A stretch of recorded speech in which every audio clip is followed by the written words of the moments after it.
Dear students, in our last lecture we discussed about the introductory part of tort. Today we are going to discuss about origin and development of law of torts. अपकृत्य विधि की उत्पत्ति एवं विकास की आज हम चर्चा करेंगे। तो सबसे पहले हम origin of the law of torts in England को डिस्कस करेंगे। उसके बाद origin of the law of torts in India को डिस्कस करेंगे। तो सबसे पहले हम इंग्लैंड में क्या स्थिति थी उसके बारे में डिस्कस करेंगे।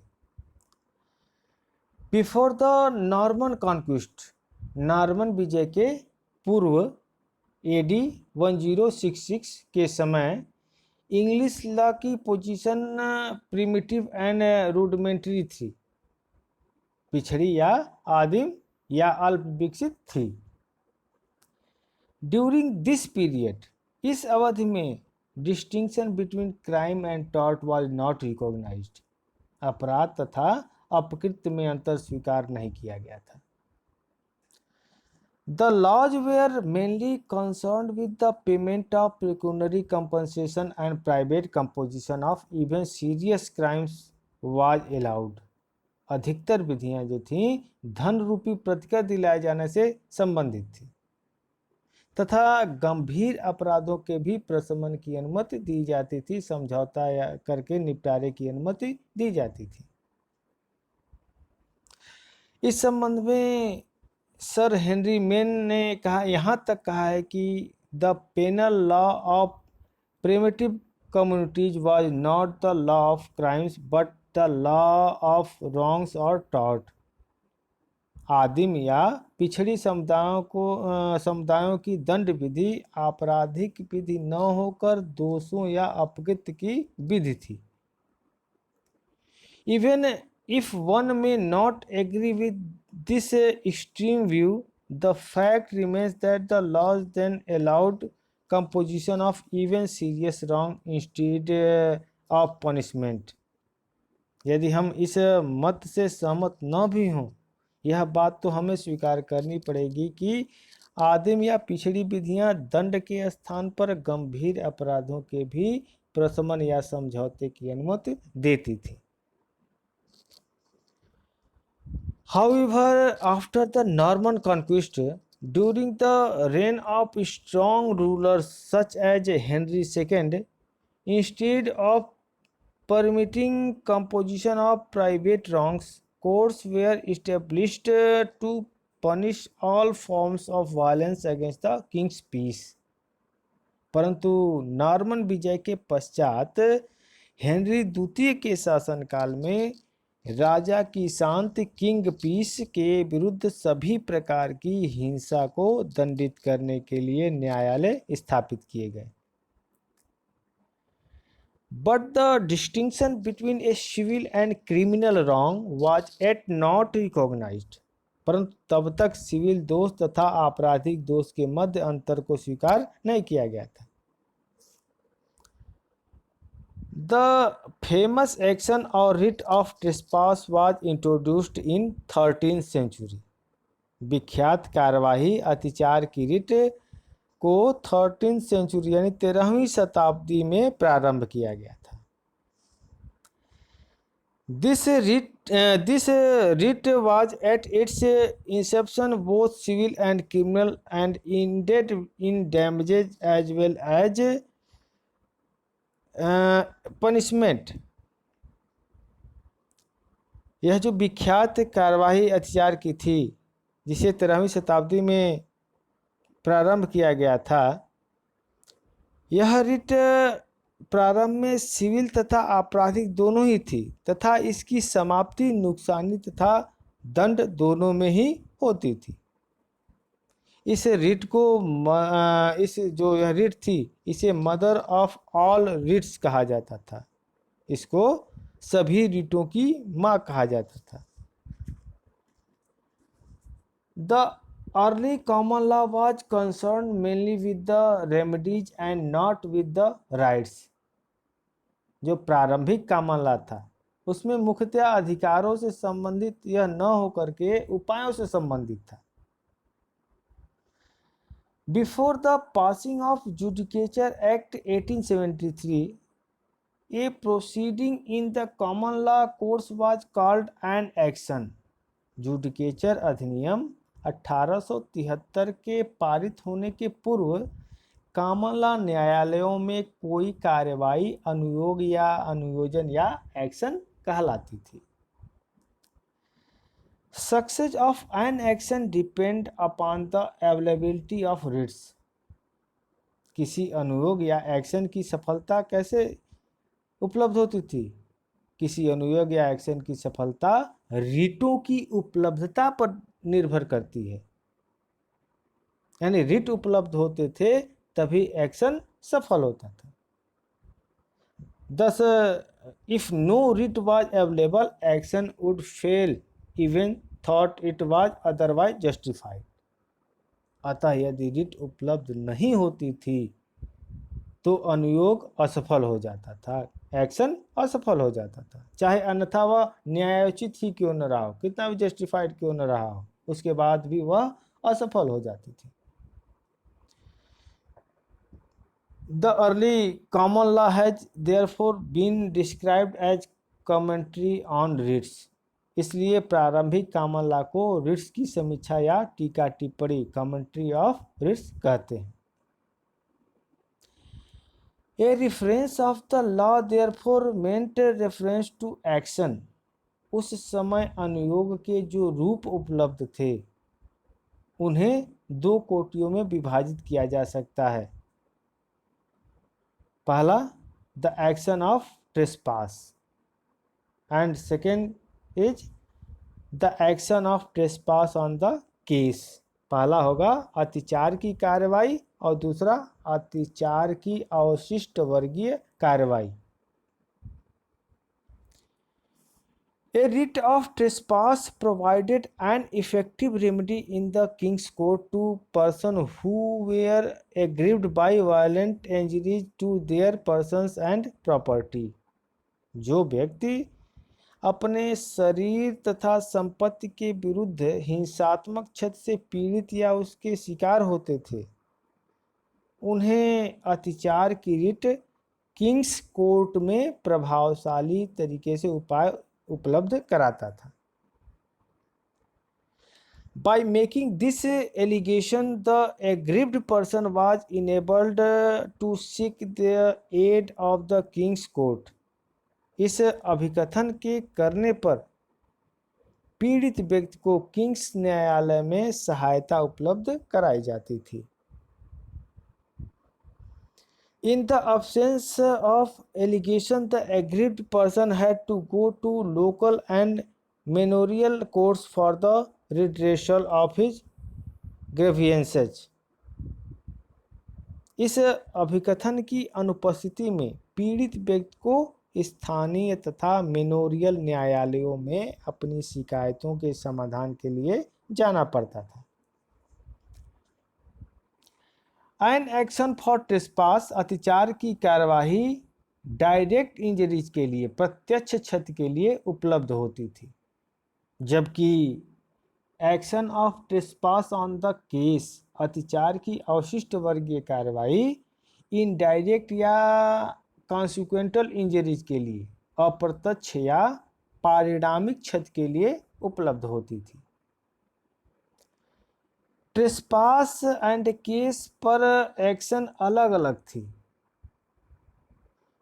और प्लेंटिफ दोनों में डिफरेंस करने में यदि गलती करता था तो उसकी एक्शन असफल होने की गंभीर परिणामों से भुगतना होता था।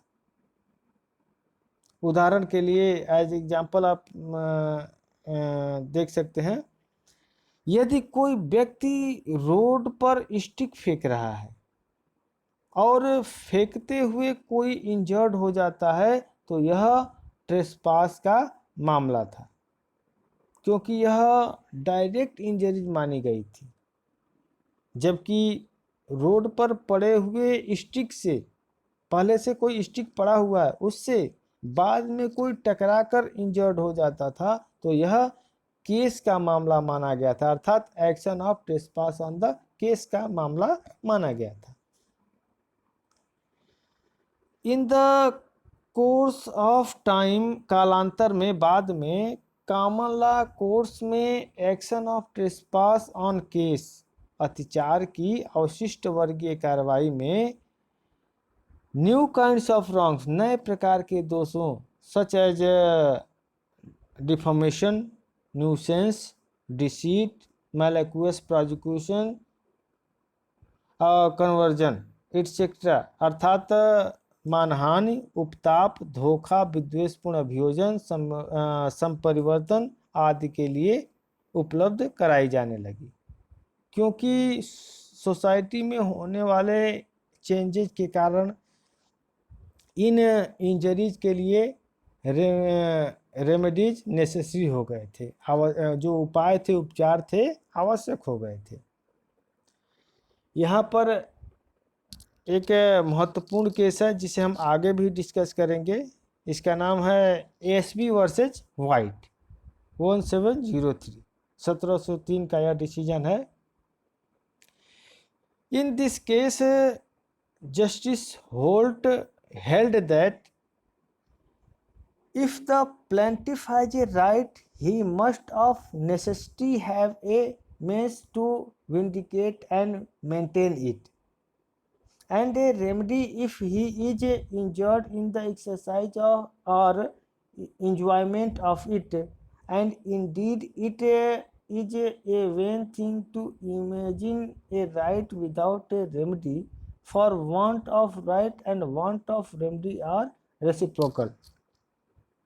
अर्थात यदि वादी का कोई अधिकार है तो आवश्यक रूप से उसके पास उसे सत्य सिद्ध करने तथा बनाए रखने के लिए कोई साधन भी होना चाहिए, तथा यदि वह उसके उपभोग में क्षतिग्रस्त हो जाता है तो उसके पास एक उपाय होना चाहिए, उपचार होना चाहिए। वास्तव में बिना किसी उपाय के किसी अधिकार के बारे में सोचना निरर्थक है, क्योंकि अधिकार का अभाव तथा उपाय का अभाव पारस्परिक होता है। यानी न्यायालय ने कहा कि आपके पास अधिकार है तो उसे बचाए रखने के लिए, बनाए रखने के लिए एक साधन भी होना चाहिए। बिना उपचार के अधिकार किसी काम का नहीं। उदाहरण के रूप में आप ले सकते हैं कि यदि आपको राइट है, आपका यह अधिकार है कि बिना लीगल अथॉरिटी के, बिना किसी विधिक प्राधिकार के कोई व्यक्ति आपके घर में प्रवेश न करे, यह आपका अधिकार है। और कोई व्यक्ति आपके घर में बिना आपकी अनुमति के, यानी विदाउट लीगल अथॉरिटी के आपके घर में प्रवेश करता है, तो आपको अधिकार तो है, लेकिन अगर कोई व्यक्ति प्रवेश कर जाता है तो आपके पास उसके लिए रेमेडी कोई न मिले तो उस अधिकार का कोई अर्थ नहीं रह जाएगा। तो उसी बात को न्यायालय ने कहा। यहाँ इस केस ने एक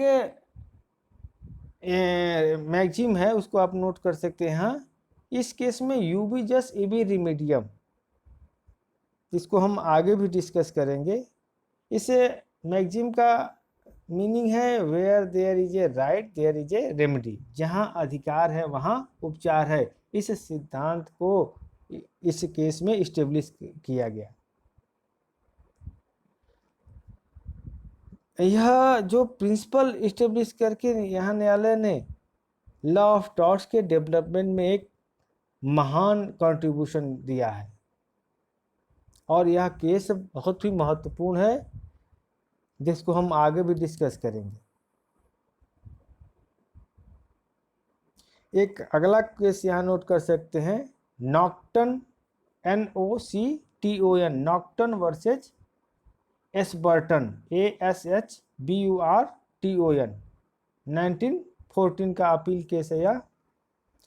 इस केस में लॉर्ड डुनेडिन ने कहा था कि अजनबी विधिशास्त्री के लिए इससे सख्त सबक नहीं है कि कॉमन लॉ का प्रारंभ तो उपाय से हुआ था, यानी रेमेडी से हुआ था, तथा समाप्ति अधिकार से हुई, राइट से हुई। अर्थात there is no harder lesson for the stranger jurist to learn that the common law began with the remedy and ended with the right. उपरोक्त जो डिसीजन है, इन डिसीजंस के पश्चात यह इस्टेब्लिश हो गया कि एक्शन के लिए, अनुयोग के लिए नयापन कोई निषिद्ध नहीं है, अर्थात novelty is no bar to an action. यानी कार्रवाई करने के लिए कोई नयापन रोक नहीं लगाता है। यानी नया भी रहेगा तो भी आपको रेमेडी मिलेगी, आपको वहाँ अगर अधिकार दिया गया तो वहाँ उपचार आपको मिलेगा। इस प्रकार लॉ ऑफ टॉर्ट्स एक निरंतर विकसित होने वाला सब्जेक्ट है, लगातार डेवलप करने वाला विषय है तथा इसका अब भी डेवलपमेंट हो रहा है। फॉर एग्जाम्पल, फॉल्स स्टेटमेंट, मिथ्या कथन के लिए 1963 के पहले कोई लायबिलिटी नहीं थी, कोई दायित्व नहीं था, लेकिन 1963 में एक केस आया था जिसमें यह फॉल्स स्टेटमेंट के टाइप को डेवलप किया गया। यह क्या दिखाता है? यह विकास के, डेवलपमेंट के एडवांस स्टेज को दिखाता है। इस प्रकार इंग्लैंड में अब स्थिति बदल गई है। अब लॉ का बेस इस कंसेप्ट पर है, where there is right there is remedy, जहां अधिकार है वहां उपचार है। जब किसी लॉफुल राइट का वायलेशन होता है उसके लिए कोर्ट रेमेडी प्रदान करता है। 1852 में कॉमन लॉ प्रोसीजर एक्ट पास होने पर रिट्स को समाप्त कर दिया गया। 1852 में कॉमन लॉ प्रोसीजर एक्ट एक पारित किया गया था और उसको पारित करके जो रिट्स थे, लेख थे, उनको उन्मूलित कर दिया गया, समाप्त कर दिया गया। फिर जुडिकेचर एक्ट 1873, जुडिकेचर अधिनियम 1873 में यह भी व्यवस्था कर दी गई है कि प्लीडिंग में, अभिवचन में केवल सब्सटेंशियल फैक्ट्स का स्टेटमेंट अर्थात सारवान तथ्यों का कथन अथवा उसका समरी ही इंक्लूड किया जाना चाहिए जिन पर कोई पार्टी भरोसा करता है। वर्तमान समय में टॉर्ट, ब्रीच ऑफ कॉन्ट्रैक्ट और क्राइम के बीच एक साफ साफ डिफरेंस देखा जा सकता है। ऐसा मिडिल एज में नहीं था, मध्यकाल में ऐसी स्थिति नहीं थी।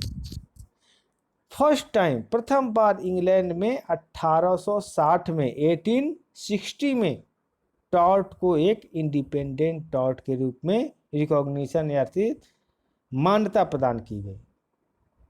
जब इस सब्जेक्ट पर एडिसन का फर्स्ट ऐसे पब्लिश हुआ, इसके पश्चात इंग्लैंड में अनेकों जजेस द्वारा इस सब्जेक्ट का डेवलपमेंट किया गया।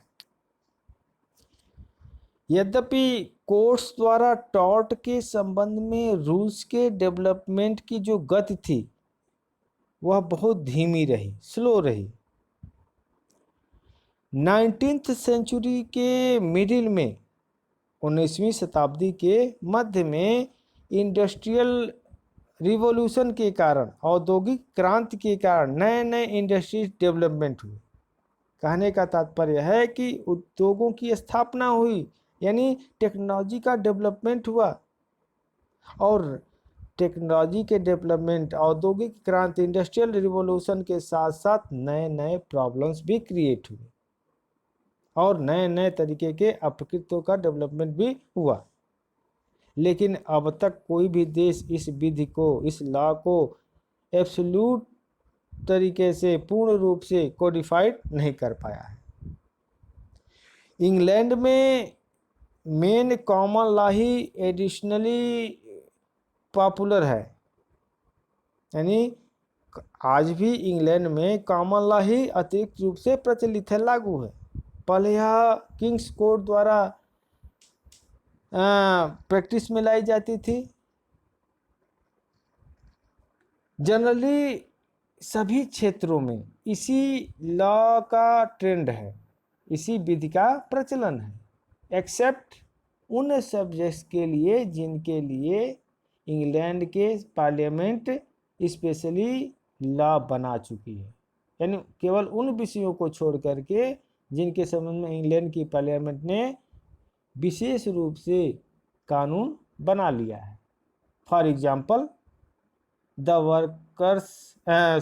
वर्कमेंस कंपनसेशन एक्ट, कर्मकार प्रतिकर अधिनियम। उसी प्रकार द फैटल एक्सीडेंट्स एक्ट्स, घातक दुर्घटना अधिनियम एटसेट्रा। इस प्रकार इंग्लैंड में अपकृत्य विधि लॉ ऑफ टॉर्ट्स अभी तक मोस्टली पार्लियामेंट द्वारा इनेक्टेड लॉ न होकर कॉमन लॉ ही है, यानी वर्तमान समय में भी जो लॉ ऑफ टॉर्ट है वह इंग्लैंड में इनेक्टेड लॉ न होकर क्या है, कॉमन लॉ ही है, यानी कॉमन लॉ से ही गवर्न होता है। यह अनरिटेन है, अलिखित है, तथा उस देश के न्यायालयों के प्रीसीडिंग डिसीजन अर्थात पूर्ववर्ती जो निर्णय है अर्थात जो केस लॉ है उस पर बेस्ड है। यह ठीक है कि समय की आवश्यकताओं के अकॉर्डिंग इसमें समय समय पर पार्लियामेंट द्वारा चेंजेज एंड अमेंडमेंट किए जाते रहे हैं, समय समय पर इसमें परिवर्तन किए जाते रहे, संशोधन किए जाते रहे। इंग्लैंड में प्रेजेंट टाइम में भी टॉर्ट से रिलेटेड केसेस का डिसीजन कॉमन लॉ द्वारा ही किया जाता है, सिवाय उन सब्जेक्ट्स के लिए जिस पर इंग्लैंड की पार्लियामेंट ने लॉ का निर्माण कर लिया है, जैसा कि हमने अभी ऊपर एग्जाम्पल बताया, workman compensation act, fatal accident act etcetera etcetera. यानी आज भी वर्तमान समय में भी इंग्लैंड में लॉ ऑफ टॉर्ट के संबंध में कोई विधि नहीं बनाई गई है, केवल कुछ विषयों के संबंध में स्पेशल जो तरीके से कानून बनाया गया उन्हीं के संबंध में वह कानून लागू होगा, सबके संबंध में वह कानून लागू नहीं होगा। तो इस प्रकार law of torts uncodified law England में भी अभी भी है, इसके संबंध में कोई कानून नहीं बनाया गया है।